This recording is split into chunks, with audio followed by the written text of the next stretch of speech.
वनरक्षक वनसेवक भरती 2025 महाराष्ट्र। नमस्कार विद्यार्थी मित्रांनो, तुमच्यासाठी अतिशय आनंदाची बातमी घेऊन आलाय। वनरक्षकच्या जवळपास 900 प्लस जागा रिक्त आणि वनसेवकच्या 12,991 जागांसाठी शासनाने मंजुरी या ठिकाणी देण्यात आलेली आहे। तर टोटल वनरक्षक आणि वनसेवकच्या 14,000 प्लस जागांसाठी ही भरती या ठिकाणी निघत आहे आणि या संदर्भात दोन अपडेट सुद्धा आलेले आहेत। ते दोन अपडेट सुद्धा मी तुम्हाला दाखवणार आहे। त्याचबरोबर वनरक्षक वनसेवकची भरती कोणत्या महिन्यामध्ये निघणार असे बरेच विद्यार्थ्यांचे वारंवार एकच कमेंट होते, तर ते सुद्धा आपण बोलणार आहे। आणि यामध्ये शैक्षणिक पात्रता फक्त 10वी पास लागते, 12वी पास लागते। महाराष्ट्रातील तुम्ही कोणत्याही जिल्ह्यातले असाल तर मुला मुलींना फॉर्म भरता येणार आहे वनरक्षक मध्ये, वनसेवक भरतीमध्ये। वनसेवकचं जे पद आहे हे गट संवर्गातलं आहे। यामध्ये जर सिलेक्शन झालं तर पगार 15,000 ते 47,600 पर्यंत भेटणार आहे आणि वनरक्षक मध्ये सुद्धा पगार 21,700 ते 69,100 च्या दरम्यान भेटणार आहे। आणि वनरक्षक भरतीमध्ये सिलेक्शन होण्याचे जास्त चान्सेस असं कोण सांगू राहिलो। यामध्ये 60 मार्काचा सर्वात अगोदर पेपर आहे आणि 60 पैकी फक्त 27 मार्कावर पासिंग आहे सर्व कॅटेगरीसाठी आणि पेपर मध्ये नेगेटिव्ह मार्किंग नसते। तर या भरतीमध्ये उंची किती आहे, छाती किती आहे, ग्राउंडला कोणकोणते आहे, लेखी परीक्षेचा अभ्यासक्रम काय, निवड प्रक्रिया काय, संपूर्ण माहिती मी तुम्हाला वनरक्षक वनसेवक भरतीबद्दल सांगणार आहे। मेन म्हणजे हे भरती कोणत्या महिन्यामध्ये निघणार आहे याबद्दल सुद्धा तुम्हाला सांगणार आहे, ते अपडेट सुद्धा तुम्हाला दाखवणार आहे। आजचा व्हिडिओ खूप महत्त्वाचा होणार आहे, व्हिडिओ शेवटपर्यंत बघा आणि व्हिडिओला आताच लाईक करा। नमस्कार विद्यार्थी मित्रांनो, माझी नोकरी कॉर्नर यूट्यूब चॅनलवर मी गोपाल अनखळे तुमचं सर्वांचं सहर्ष स्वागत करतो। तर मित्रांनो, व्हिडिओचा थंबनेल बघून तुमच्या लक्षात आलं असेल की आपला व्हिडिओ कोणत्या टॉपिकवर होणार आहे। व्हिडिओ सुरू करण्याच्या आधी आपल्या यूट्यूब चॅनलला सबस्क्राइब करा, जेणेकरून प्रत्येक भरतीचे अपडेट तुमच्यापर्यंत सर्वात आधी पोहोचेल। जास्त करून वनरक्षक वनसेवक भरतीच्या रिलेटेड जास्त व्हिडिओ आपल्या चॅनलवर अपलोड करत असतो। 10वी 12वी पास भरतीच्या रिलेटेड जास्त व्हिडिओ आपल्या चॅनलवर अपलोड करत असतो।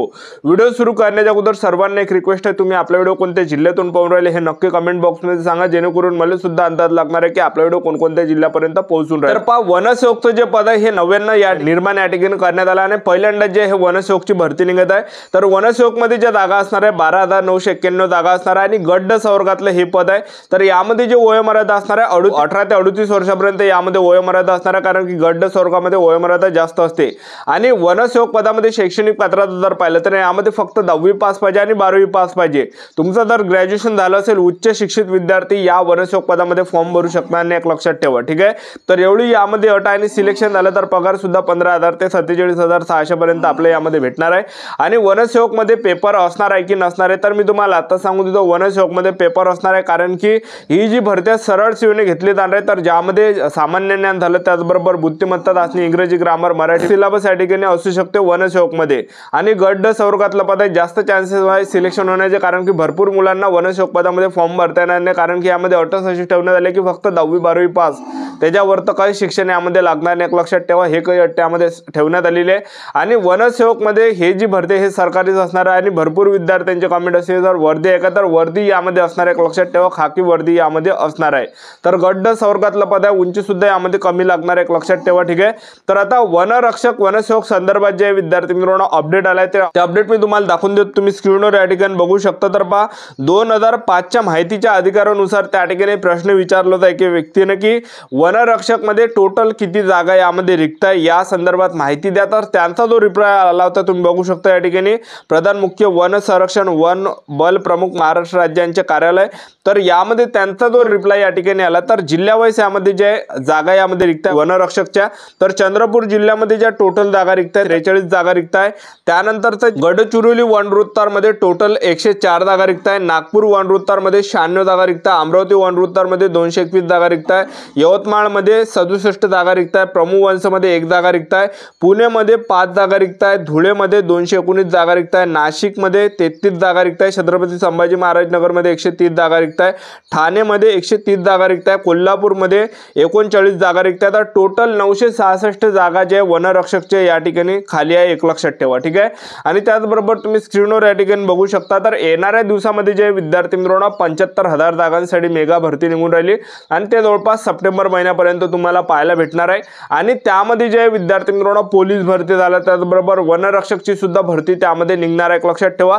आणि याच्या अगोदर महाराष्ट्र राज्याचे जे वन मंत्री आहे गणेश नाईक यांनी सुद्धा जे घोषणा केली होती की आम्ही वनरक्षकच्या जेवढ्या पण जागा रिक्त, वनसेवक झालं, वनपाल झालं, तर जेवढ्या पण ज्या रेंजमध्ये जेवढ्या पण जागा रिक्त तर त्या आम्ही या ठिकाणी भरणार आहे, अशी घोषणा त्यांनी याच्या अगोदर वनमंत्री गणेश नाईक यांनी केली होती, एक लक्षात ठेवा।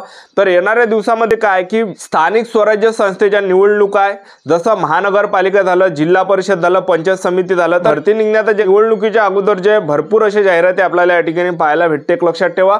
तर समोर जे विद्यार्थी मित्रांनो निवडणूक आहे, जिल्हा परिषद झालं, त्या पंचायत समिती झालं, त्याचबरोबर महानगरपालिका झालं, स्थानिक स्वराज्य संस्थेच्या ह्या निवडणुका असणार आणि आचारसंहिता सप्टेंबर महिन्यामध्ये लागणार आहे। तर त्याच्या अगोदरच जे विद्यार्थी मित्रांनो आचारसंहितेच्या अगोदरच यामध्ये काही ना काही तुम्हाला अपडेट या ठिकाणी पाहायला भेटणार आहे। तर आतापासून आपापल्या तयारीमध्ये लागा। तर चांगली ही वनरक्षक वनसेवकच्या जवळपास 14,000 प्लस जागांसाठी ही येणाऱ्या दिवसामध्ये भरती निघत आहे। तर वनरक्षक भरतीमध्ये आपण निवड प्रक्रिया जर पाहिलं, वनरक्षक मध्ये शैक्षणिक पात्रता 12वी पास पाहिजे, आर्ट असेल तरी चालते, कॉमर्स असेल तरी फॉर्म भरते, सायन्स असेल तरी फॉर्म भरते, ग्रॅज्युएशनही झालं असेल तरी फॉर्म भरते। फक्त अट एवढे आहे की आपलं जर समजा आर्ट असेल तर अर्थशास्त्र किंवा भूगोल या दोनपैकी एक विषय असला पाहिजे तरच वनरक्षक मध्ये फॉर्म भरता येते मुलांना आणि मुलींना। वयोमर्यादा जर विचार केला तर 18 ते 27 वर्षामध्ये यामध्ये वयोमर्यादा 18 ते 36 पर्यंत, SC/ST कॅटेगरीसाठी 5 वर्ष आहे म्हणजे 18 ते 32 पर्यंत यामध्ये वयोमर्यादा आहे। वनरक्षक भरतीमध्ये जर पगारचा जर विचार केला तर 21,700 ते 69,100 दरम्यान यामध्ये पगार भेटणार आहे। आणि वनरक्षक भरतीमध्ये निवड प्रक्रिया जर पाहिलं, पहिल्या टप्प्यामध्ये यामध्ये काय असणार आहे, आपली लेखी परीक्षा असणार आहे, दुसऱ्या टप्प्यामध्ये आपल्या यामध्ये ग्राउंड असणार आहे, तिसऱ्या टप्प्यामध्ये डॉक्युमेंट व्हेरिफिकेशन, चौथ्या टप्प्यामध्ये मेडिकल अशी संपूर्ण निवड प्रक्रिया आहे। तर सर्वात अगोदर वनरक्षक भरतीमध्ये आपलं काय असणार आहे, पेपर असणार आहे आणि पेपर हा 120 मार्काचा असते आणि 80 मार्काचा ग्राउंड असते। टोटल 200 पैकी मेरिट लागते SC/ST OBC EWS NT EJ open SBC SBC या सर्व कॅटेगरीचं। तर सर्वात अगोदर यामध्ये वनरक्षक मध्ये काय असणार, आपलं पेपर असणार आहे, 60 प्रश्न परीक्षेला विचारले जाणार आहे, एका प्रश्नाला 2 गुण आहे, तर 120 मार्काचा पेपर असणार आहे, 60 प्रश्न परीक्षेला विचारले जाणार आहे, ज्यामध्ये सामान्य ज्ञानचे 15 प्रश्न परीक्षेला विचारले जाणार आहे, बुद्धिमत्ता चाचणीचे 15 प्रश्न, मराठी व्याकरणचे 15 प्रश्न, इंग्रजी ग्रामरचे 15 प्रश्न, टोटल 60 प्रश्न परीक्षेला विचारले जाणार आहे, एका प्रश्नाला 3 गुण आहे। आणि त्याचबरोबर पेपरसाठी 1.5 घंट्याचा टाइम आपल्याला भेटणार आहे आणि पेपरमध्ये नेगेटिव्ह मार्किंग नसते, कारण की पेपर हा TCS कंपनी घेते, यामध्ये नेगेटिव्ह मार्किंग नसते। 2023 ला झाली होती, नेगेटिव्ह मार्किंग नव्हती आणि पेपरमध्ये जे पासिंग आहे खूप कमी ठेवण्यात आले, म्हणजे 60 पैकी जे पेपरला जे प्रश्न परीक्षेला विचारले जाते 60 प्रश्न परीक्षेला विचारले जाते, 60 पैकी आपले 27 प्रश्न जर बरोबर आले, तुम्ही कोणते कॅटेगरी असा SC/ST OBC EWS NT EJ open SBC SBC SBC कोणत्या कॅटेगरीचे असाल, महिला उमेदवार आणि पुरुष उमेदवार, तर आपण पेपर पास असणार आहे, आपल्याला ग्राउंडसाठी बोलावल्या जाणार आहे। आणि त्याचबरोबर उंचीचा जर विचार केला तर पुरुष उमेदवारांसाठी उंची 163 सेंटीमीटर लागते, महिला उमेदवारांसाठी उंची यामध्ये 150 सेंटीमीटर लागते, सर्वच कॅटेगरीच्या फक्त ST कॅटेगरी सोडून। छाती 79 सेंटीमीटर, फुगून 5 सेंटीमीटर पुरुष उमेदवारांसाठी भरली पाहिजे।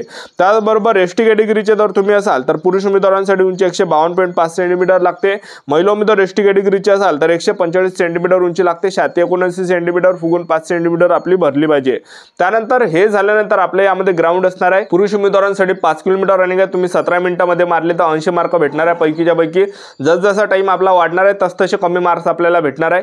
आणि महिला उमेदवारांसाठी जर पाहिलं 3 किलोमीटर रनिंग महिला उमेदवारांना आणि 12 मिनिटांमध्ये जर तुम्ही रनिंग मारली तर तुम्हाला 80 मार्क भेटणार आहे, जसजसा टाइम वाढणार आहे तसतसे कमी मार्क्स आपल्याला भेटणार आहे।